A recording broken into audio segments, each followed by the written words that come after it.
പയ്യന്നൂർ പരാജയത്തിൽ CPM area committee യോഗത്തിൽ ചേരിതിരിഞ്ഞ് വാഗ്വാദം. V Kunhikrishnan വേണ്ടി പാർട്ടിക്കുള്ളിലെ ചിലർ രഹസ്യമായി പ്രവർത്തിച്ചെന്ന് മുൻ MLA TA മധുസൂദനെ അനുകൂലിക്കുന്നവർ ആരോപിച്ചു. എന്നാൽ നേതൃത്വത്തെ കുറ്റപ്പെടുത്തുകയാണ് മറുവിഭാഗം.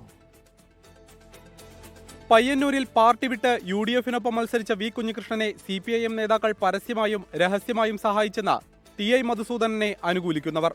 ഏരിയ കമ്മിറ്റി അംഗമായിരുന്ന ഒരാൾക്ക് 30,000-ലേറെ വോട്ട് ഒറ്റയ്ക്ക് നേടാനാകില്ലെന്നാണ് ഇവരുടെ വാദം. രഹസ്യ ക്യാമ്പയിൻ നടത്തി കുഞ്ഞികൃഷ്ണന് വോട്ടുകൾ അനുകൂലമാക്കാൻ ലോക്കൽ കമ്മിറ്റി സെക്രട്ടറിമാർ മുതൽ ഏരിയ കമ്മിറ്റി അംഗങ്ങൾ വരെ കൂട്ടുനിന്നെന്നും ആരോപണം. എന്നാൽ പാർട്ടി ഫണ്ട് കൈകാര്യം ചെയ്തതിലടക്കം നേതൃത്വത്തിന് വീഴ്ചയുണ്ടായെന്നാണ് മറുവിഭാഗത്തിന്റെ വാദം. കണക്ക് ജനങ്ങളോട് പറയില്ലെന്ന് ജില്ലാ സെക്രട്ടറി പറഞ്ഞത് ജനങ്ങളെ എതിരാക്കി. രക്തസാക്ഷി ഫണ്ട് കട്ടെന്ന് കേട്ടാൽ ഏത് CPIM-കാരനാണ് വോട്ട് ചെയ്യുകയെന്ന ചോദ്യവും ഉയർന്നു.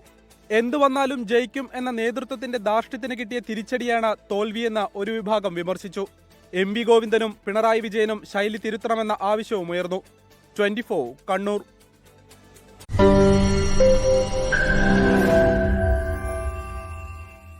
ലോകത്തെവിടെയായാലും ഏത് സമയത്തും 24 വാർത്തകളും ഓഗ്മെന്റഡ് റിയാലിറ്റി പാക്കേജുകളും എക്സ്പ്ലെയിനറുകളും വിശദമായി കാണാൻ ഞങ്ങളുടെ YouTube ചാനൽ നിങ്ങൾക്ക് സബ്സ്ക്രൈബ് ചെയ്യാം.